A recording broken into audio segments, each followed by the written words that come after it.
In this video, we're going to look at the challenges that came with the growth of cities during the late 1800s and early 1900s. We're going to look first at this word urbanization. That's a new vocab word for us this year. Urbanization is the growth and development of cities. Remember that the word urban should make you think of cities. There are three reasons why urbanization happened after the Civil War. One of them is these specialized industries that grew in cities. So, for example, the city of Pittsburgh became really good at making steel. And so a lot of people moved there to either open or work in steel factories. In Chicago, they specialized in meat packing, so people moved there to either open meat packing factories or to work in them. And then in New England, they were really good at textiles. Another reason for urbanization was that immigrants moved to the cities. So immigrants would form these communities and these neighborhoods within the cities because they wanted to be near people who understood where they came from and understood their culture. So that's why we have places like Little Italy and Chinatown in the big cities like New York and San Francisco. So Irish immigrants would come, and a lot of them moved to New York City to be near the people that they knew or to be near the people that they um, came from their same country. And then Chinese immigrants often moved to California because they would cross the Pacific Ocean to cities like San Francisco or Los Angeles. And then another reason is that Americans moved from rural to urban areas for jobs. Remember that rural is going to be more farmland and urban areas are going to be more cities. And there were more jobs in cities because you would have factories and offices and newspapers and different kind of sanitary stuff. So the people who collected trash and the people who gave out mail and the people who cleaned apartments and the streets and stuff like that. So even Americans who may have lived in a rural farm town would move to cities because there were more opportunities for jobs there. Rapid or fast urbanization leads to overcrowded tenements and neighborhoods during the period that we're learning about. So here we have maybe New York City in 1879. It's just a normal block with a normal apartments. And let's say Mrs. Sullivan moves into an apartment with her two sons. And Henry moves from his farm town in Missouri to be in the city for a job.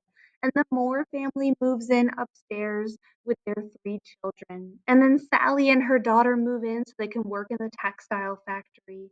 And then Mrs. Moore's sister and parents moved to be close to the rest of the family. And then Mrs. Sullivan earns enough money for her mother to move into the apartment upstairs. And then the Marx brothers move in so that they can find a job because where they were in their rural town, they couldn't get jobs. There are stories like these in all of these apartments. People moving here for opportunities, and eventually it becomes overcrowded because so many people want to move into the cities. Some New Yorkers have enough money and wealth and resources to live like this. Lots of space, lots of stuff. It'll become what we'll call later in the year the Gilded Age. But unfortunately, this is not the case for most people living in the cities and especially New York. Most people live in what we would call tenements. A tenement is an apartment, and often during this time, we refer to tenements as apartments that are overcrowded and not safe or sanitary.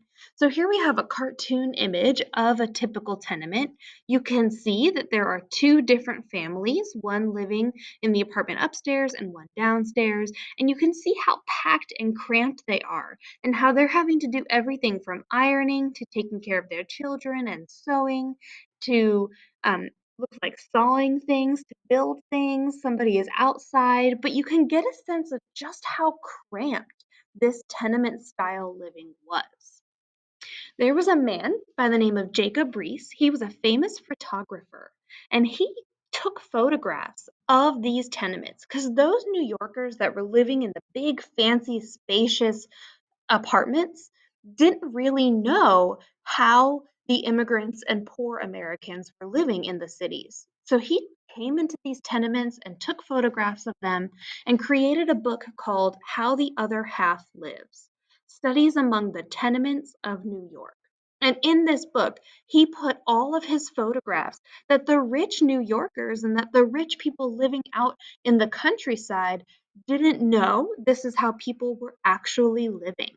So we're going to look at several of these photographs to get a sense of how the other half really lives. This is a very famous photograph by Jacob Riis. In this photograph, you can see one, two, three, four, five, six, maybe seven people. All of these people would have lived in this apartment, and Jacob Riis would have been standing in the doorway taking this photograph. So, this is the entire apartment where they sleep, where they keep their clothes, where they do their cooking, where they store the things for their cooking. It's where they eat, it's where they sleep, it's where they live, it's where they read books, it's where they hang out. Everything that happens is right here in this tiny space with six other people. Here we have a photograph of a family, and it's the same situation in this tenement style living. This is one big room, and it has different beds. So she gets a crib, and this was probably the bed for mom and dad. And then the other four children probably had a mat that they would roll out in the middle of the floor to sleep on at night. You can see it's also they're lucky. They have an actual little closet for their clothes. And then here we have their kitchen. So again, that tenement style living is going to be very crowded and very cramped. Here we have a famous image of three boys sleeping on the street. They may or may not have a home or a tenement to go back to. It's possible that these three boys, as young as they are working and they're just trying to get a nap in between their shifts at work. But this photograph shows that some of the children that were living like this had to sleep on the street when they could get a chance. In this photograph, we see what might be a family working. So often they would run businesses out of these tenements. It looks like maybe they are tailoring clothes or making sure that clothes fit people. And so they are living here and working here in this cramped space. I see one, two, three, four, five, six, seven people that are working and living in this cramped tenement.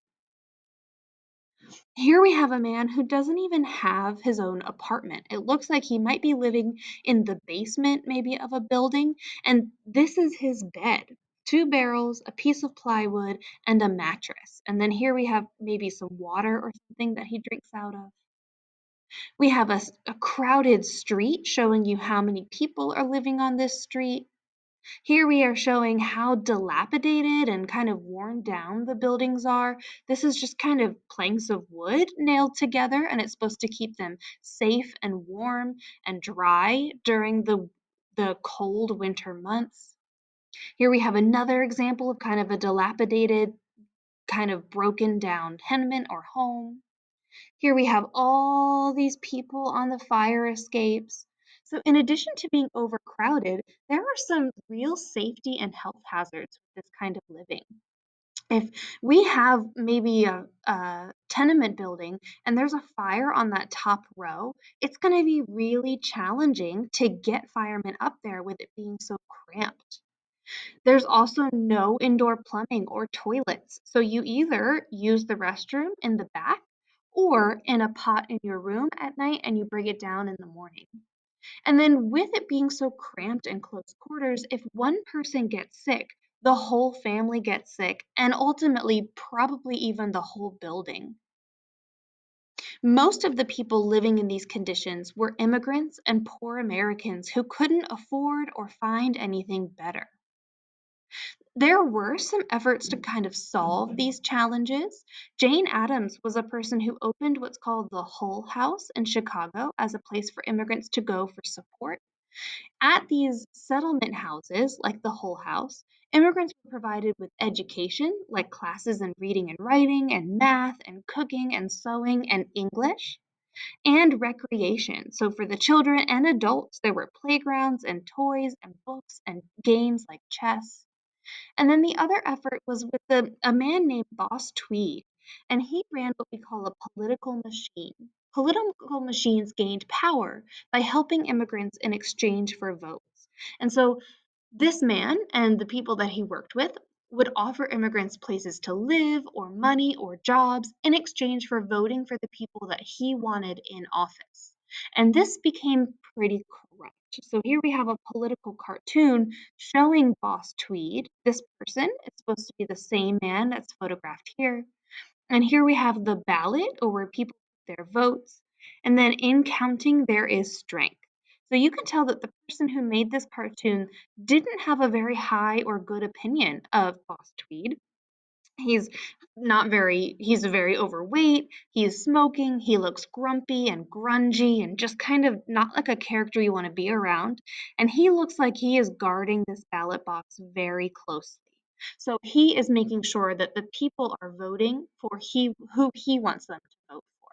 So while there were efforts to solve these challenges that came with city growth, not all of them were successful, and some of them, like these political machines, were pretty corrupt. That's it for this video. Thank you for watching.